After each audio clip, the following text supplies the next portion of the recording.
Matthew 27. Now when morning came, all the chief priests and elders of the people conferred together against Jesus to put him to death. And they bound him and led him away and delivered him to Pilate the governor. Then, when Judas, who had betrayed him, saw that he had been condemned, he felt remorse and returned the 30 pieces of silver to the chief priests and elders, saying, I have sinned by betraying innocent blood. But they said, What is that to us? See to that yourself. And he threw the pieces of silver into the temple sanctuary and departed. And he went away and hanged himself. The chief priests took the pieces of silver and said, It is not lawful to put them into the temple treasury, since it is the price of blood. And they conferred together, and with the money bought the potter's field as a burial place for strangers. For this reason that field has been called the field of blood to this day. Then that which was spoken through Jeremiah the prophet was fulfilled. And they took the 30 pieces of silver, the price of the one whose price had been set by the sons of Israel, and they gave them for the potter's field, as the Lord directed me. Now Jesus stood before the governor, and the governor questioned him, saying, Are you the king of the Jews? And Jesus said to him, It is as you say. And while he was being accused by the chief priests and elders, he did not answer. Then Pilate said to him, Do you not hear how many things they testify against you? And he did not answer him with regard to even a single charge, so the governor was quite amazed. Now at the feast the governor was accustomed to release for the people any one prisoner whom they wanted. At that time they were holding a notorious prisoner called Barabbas.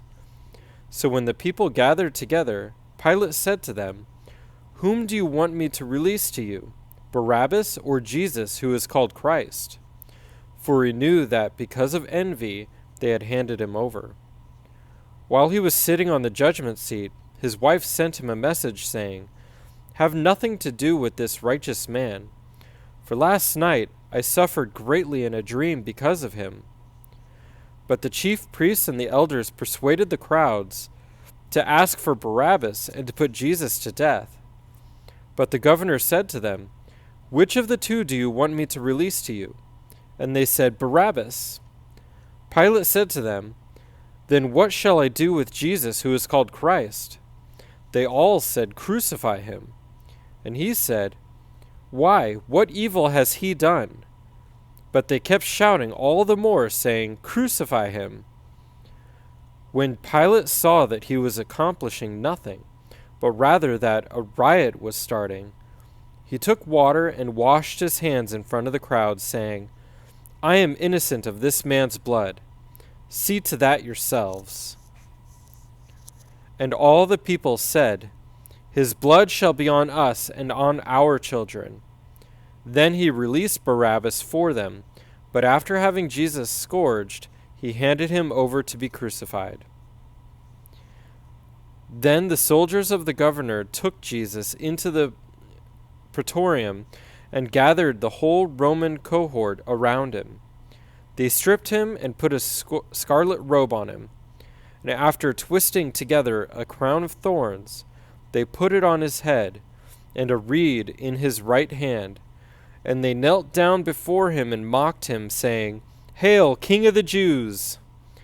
They spat on him and took the reed and began to beat him on the head. After they had mocked him, they took the scarlet robe off him and put his own garments back on, and led him away to crucify him. As they were coming out, they found a man of Cyrene named Simon, whom they pressed into service to bear his cross. And when they came to a place called Golgotha, that which means place of a skull, they gave him wine to drink and mixed with gall. And after tasting it, he was unwilling to drink. And when they had crucified him, they divided up his garments among themselves by casting lots. And sitting down, they began to keep watch over him there. And above his head they put up this charge against him, which read, "This is Jesus, the King of the Jews." At that time, 2 robbers were crucified with him, one on the right and one on the left. And those passing by were hurling abuse at him, wagging their heads and saying, "You who are going to destroy the temple and rebuild it in 3 days, save yourself. If you are the Son of God, come down from the cross." In the same way, the chief priests also, along with the scribes and elders, were mocking him and saying, "He saved others. He cannot save himself. He is the King of Israel. Let him now come down from the cross, and we will believe him. He trusts in God. Let God rescue him. Now if he delights in him, for he said, 'I am the Son of God.'" The robbers who had been crucified with him were also insulting him with the same words. Now from the 6th hour darkness fell upon all the land until the 9th hour. About the 9th hour Jesus cried out with a loud voice, saying, "Eli, Eli, lama sabachthani?" That is, my God, why have you forsaken me?" And some of those who were standing there, when they heard it, began saying, "This man is calling for Elijah." Immediately one of them ran, and taking a sponge, he filled it with sour wine, and put it on a reed, and gave him a drink. But the rest of them said, "Let us see whether Elijah will come to save him." And Jesus cried out again with a loud voice, and yielded up his spirit. And behold, the veil of the temple was torn in two from top to bottom, and the earth shook, and rocks were split. The tombs were opened, and many bodies of the saints who had fallen asleep were raised. And coming out of the tombs after his resurrection, they entered the holy city and appeared to many. Now the centurion and those who were with him keeping guard over Jesus, when they saw the earthquake and the things that were happening, became very frightened and said, "Truly this was the Son of God." Many women were there, looking on from a distance, who had followed Jesus from Galilee while ministering to him. Among them was Mary Magdalene, and Mary the mother of James and Joseph, and the mother of the sons of Zebedee. When it was evening, there came a rich man from Arimathea named Joseph, who himself had also become a disciple of Jesus. This man went to Pilate and asked for the body of Jesus. Then Pilate ordered it to be given to him. And Joseph took the body and wrapped him in clean linen cloth, and laid him in his own new tomb, which he had hewn out of the rock, and he rolled a large stone against the entrance of the tomb and went away. And Mary Magdalene was there, and the other Mary, sitting opposite the grave.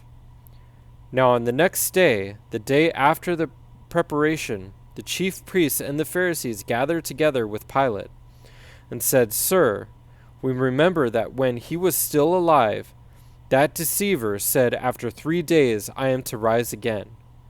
Therefore, give orders for the grave to be made secure until the 3rd day. Otherwise his disciples may come and steal him away and say to the people, 'He has risen from the dead,' and the last deception will be the worse than the first." Pilate said to them, "You have a guard. Go, make it as secure as you know how." And they went and made the grave secure, and among the guard they set a seal on the stone.